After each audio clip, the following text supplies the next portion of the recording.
There is a moment, a quiet, still moment, when you look in the mirror and you do not recognize the person looking back at you.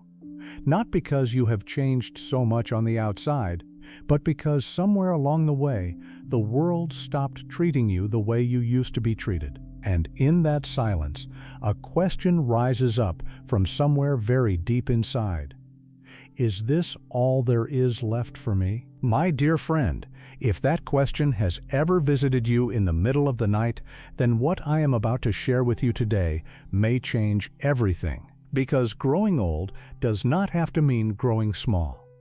And I want you to know that before we go one step further, you and we have lived long enough to know that life does not come with guarantees. We have buried people we loved. We have watched the world change in ways we never expected. We have felt the ache of being needed less, the strange quietness of rooms that used to be full, the slow creeping feeling that somehow the world has moved on without us. And sometimes nobody around us seems to understand how heavy that is to carry. Not our children who are busy with their own lives. Not our friends who are going through their own struggles, and certainly not the world, which seems made for the young and the fast and the loud. So we carry it alone, in silence, with a smile that does not always reach our eyes. My friend, I see you. And today I want to walk with you through something that the ancient Buddhist teachings have whispered for thousands of years, a truth so powerful and so gentle at the same time that it can turn the last chapter of your life into the most meaningful one you have ever lived. There are 7 things that quietly steal the peace and joy of people at our age, 7 invisible thieves, and most of us do not even know they are in the room. But once you see them, once you truly see them, you will never give them power over you again. Let us begin. The first thief is the belief that your best days are behind you. Have you ever thought that? Have you ever woken up and felt that the good part of the story is already finished, and you are just reading the last few pages? I have felt that too, my friend. Many of us have. There is a story told of an old monk who lived in a small monastery in the mountains. One of his young students came to him one morning and said, "Master, is it not sad that your life is nearly over?" And the old monk smiled. He looked at the mountains, he looked at the morning light, and he said very softly, "My child, I do not think you understand. I am just now beginning to understand what life actually is." That monk had discovered something that Buddhism teaches with great tenderness. That wisdom does not arrive when we are young. It arrives exactly now, at this age, after all these years of living and hurting and loving and losing. That is when the deepest understanding is possible. You have not missed your season, my dear friend. You are in your season, the most powerful one, the one where the noise of ambition has quieted down, where you no longer need to prove yourself to anyone, where the only thing left is the truth. And the truth, as the Buddha taught, is where all real freedom lives. Do not let anyone, not even the voice inside your own head, tell you that your most important moments are over. They are not. I promise you, they are not. The second thief is the habit of comparing your present to your past. Oh, this one is so painful. And so common at our age. I remember when I could walk for hours without my knees complaining. I remember when I could remember everything without writing it down. I remember when people called me for advice, when the house was full, when I felt useful and needed and strong. And now? Now, sometimes the simplest things take so much more effort, and the mind goes to comparison. It says, "Look at what you used to be. Look at what you have become." And that comparison, my friend, is a kind of slow poison. It does not kill you all at once. It just takes a little of your joy every single day. Buddhism teaches something so beautiful about this. It says that suffering is not caused by change itself. Change is simply the nature of all things. The flower does not suffer when it becomes a seed again. The river does not grieve when it finally reaches the ocean. Suffering comes from clinging, from holding on to what was, and refusing to let the natural flow of life carry us forward. You are not less because you are different than you were at 40. You are not diminished because your body moves differently or your energy works differently. You are changed, and change, when we stop fighting it, is not loss. Change is transformation. The question is not, what have I lost since I was young?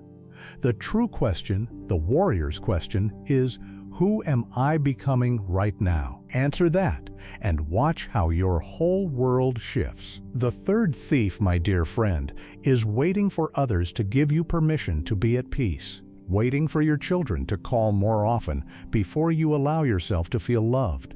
Waiting for people to acknowledge what you went through in life before you allow yourself to feel proud.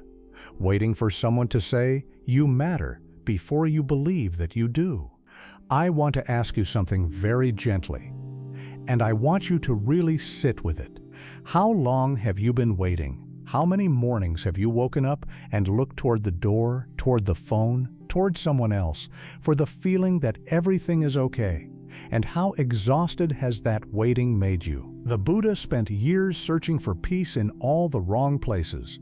He searched for it in luxury, in poverty, in the words of teachers, in the silence of caves, and then one morning, sitting quietly under a tree, he found it, not because the world finally gave it to him, but because he stopped looking outward and turned inward. Peace is not something that other people can give you, not your children, not your grandchildren, not anyone who has never called. The ancient teachings say it in the most breathtaking way. Look inside. It was always there. It was always yours. It was just buried under all the waiting. My dear friend, at this stage of life, the most revolutionary thing you can do is decide today that your peace does not depend on someone else's choices, that your worth does not need anyone's signature, that you, exactly as you are, in this body, with this history, with these quiet mornings and these heavy memories, are whole. You are enough. You always were. Now we come to the fourth thief, and this one is perhaps the most common of all. It is the exhausting habit of trying to hold everything together for everyone else, while allowing yourself to fall apart inside. We are a generation of people who were taught to be strong. We were taught that strength means silence, that good parents do not burden their children, that good elders do not complain. So we swallow the loneliness. We smile through the pain. We say, "I am fine," when we are not fine at all. And slowly, quietly, something inside us begins to crack. There is a teaching in Buddhism about a beautiful clay pot, perfectly shaped, perfectly smooth on the outside. But if you carry too much water in it for too long without rest, without care, even the most beautiful pot will break. You are not meant to carry everything alone forever. Asking for support is not weakness. Softening is not surrender. In fact, the bravest thing a warrior can do is know when to lay down the armor. You do not need to be a rock for everyone. You are allowed to be human. You are allowed to cry. You are allowed to say, "This is hard and I need something too." That honesty, that willingness to be seen in your real state, that is not fragility. That is courage of the highest kind. And something almost miraculous happens when we stop pretending. When we let the walls down just a little, the real connection rushes in. The conversations that actually matter, the moments that feed the soul, the relationships that remind us we are not alone in this universe. Let yourself be seen, my friend. Not the strong version, the real version. The world needs that version more than you know. The fifth thief is one that nobody likes to talk about. It is resentment. Old, stored, carefully kept resentment. The anger at people who left. The bitterness at those who did not appreciate you. The wound from someone who hurt you decades ago that you have been quietly reopening every morning ever since. Maybe you know exactly who I mean right now. A name came to your mind, did it not? I am not here to tell you that what they did was acceptable.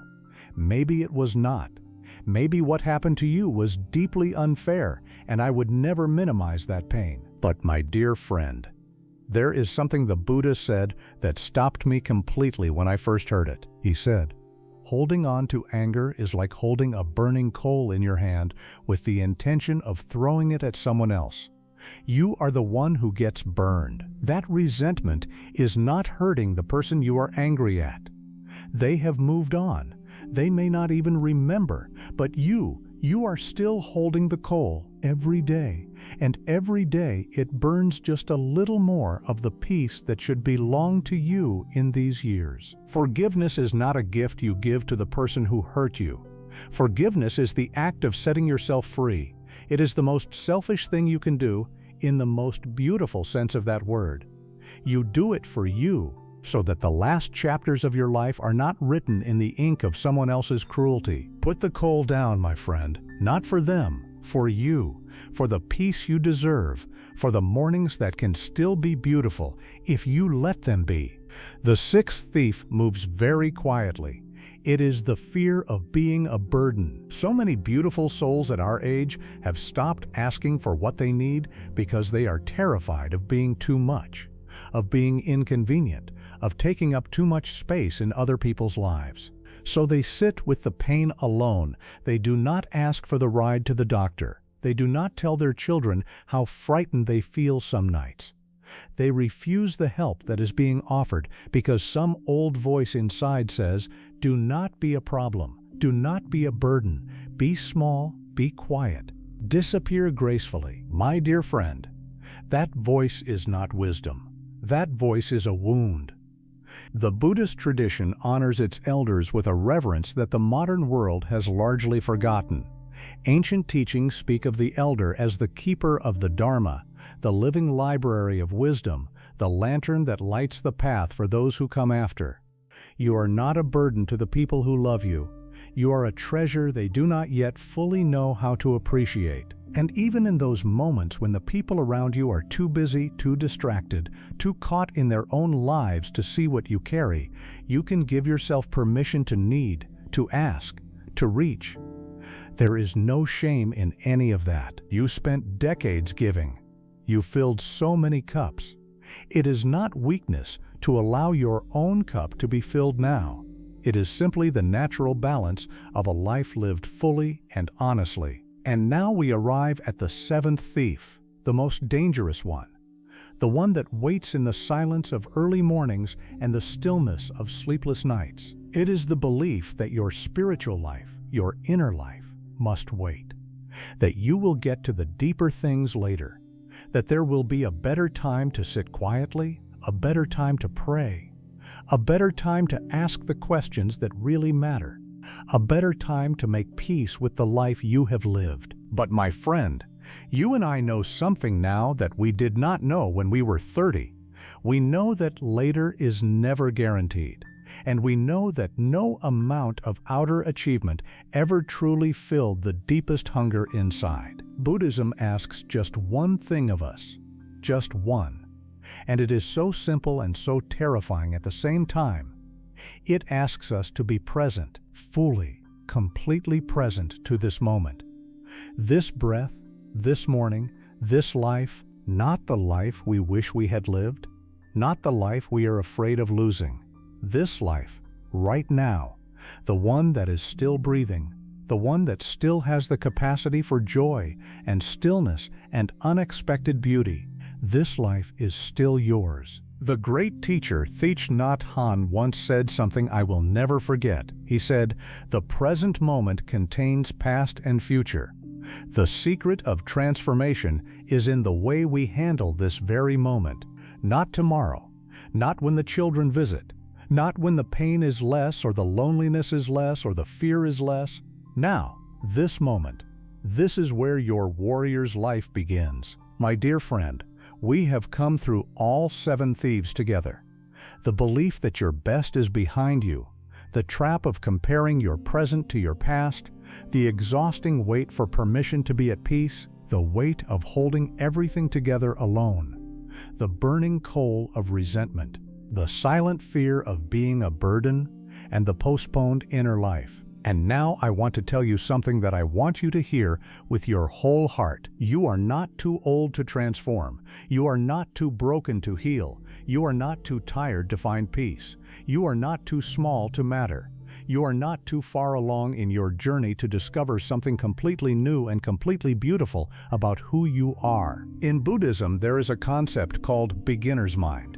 The idea that the wisest person in the room is the one who approaches every moment as if for the first time, with open eyes, with fresh curiosity, without the weight of assumption and expectation. You have lived long enough to know that life does not always make sense. But you have also lived long enough to know something the young cannot even imagine. You know that this too shall pass. You know that the worst nights eventually give way to morning. You know that love is the only thing that truly lasts. You know things, my friend, that cannot be learned in books or classrooms. They can only be learned through a lifetime of living. That is not nothing, that is everything. The warrior does not fight because he is certain he will win. The warrior fights because something inside him refuses to surrender to smallness, to bitterness, to the lie that the best is over. The warrior meets the morning with open hands, not demanding what the day should bring, but ready, awake, present, and at peace with the mystery of it all. That is who you are. That is who you have always been. You have survived things that would have broken so many others. You have loved deeply. You have lost greatly. You have gotten up more times than you can count. And here you are, still here, still breathing, still capable of feeling the warmth of the sun, still able to be moved by beauty, still, in the truest and most powerful sense, alive. Do not let anyone, and do not let any voice inside yourself tell you that this life, this exact life you are living right now, is not worth being fully present for. It is. It so completely is. Today, when you finish watching this, I want to invite you to do one small thing, just one. Sit quietly for 5 minutes. No phone, no television, no noise. Just sit and breathe and let yourself feel, really feel, that you are here, that you are alive, that this moment, this quiet, ordinary moment, is actually a miracle. That the fact that you woke up this morning and are still searching, still growing, still asking the deep questions means something. It means everything. My dear friend, the warrior does not need perfect conditions to be at peace. The warrior finds peace in the middle of the storm, in the middle of the loneliness, in the middle of the uncertainty. Because the warrior has found something that no one can take away. Not age, not illness, not loss, not silence, not the passage of time itself. That something is the understanding that right here, right now, in this breath, in this moment, you are whole. You have always been whole, and that wholeness, that deep and unshakable wholeness, is your true nature. It is what you were born with. It is what you will carry forward. It is what no thief, no matter how quiet or how clever, can ever steal from you. That is the gift of this stage of life, my dear friend. Not the absence of struggle, but the presence of a peace so deep that the struggle can no longer take you all the way down. Meet your life like a warrior, not with armor and resistance, but with open eyes, with quiet courage, with a heart that has been broken and healed enough times to know that it will keep breaking and keep healing. And that is not tragedy. That is the fullness of being human. You are not at the end of something. You are in the middle of the most important journey you have ever taken. The journey inward, the journey home. And I am so honored to walk beside you, even a little of the way. If this touched something in your heart today, please let me know in the comments below. Your words matter, your story matters. Someone else watching right now needs to know they are not alone, and your comment might be the thing that reaches them. And if you would like to keep walking this path together, please consider subscribing. Every week, we sit together like this, and we remind each other of the wisdom that lives inside us. the wisdom we sometimes forget, the wisdom we always need. Until next time, my dear friend, walk gently, breathe deeply, and remember, you are a warrior, and warriors do not surrender to life. They bow to it with full presence, with full gratitude, with a heart wide open. Take care of yourself. You are precious.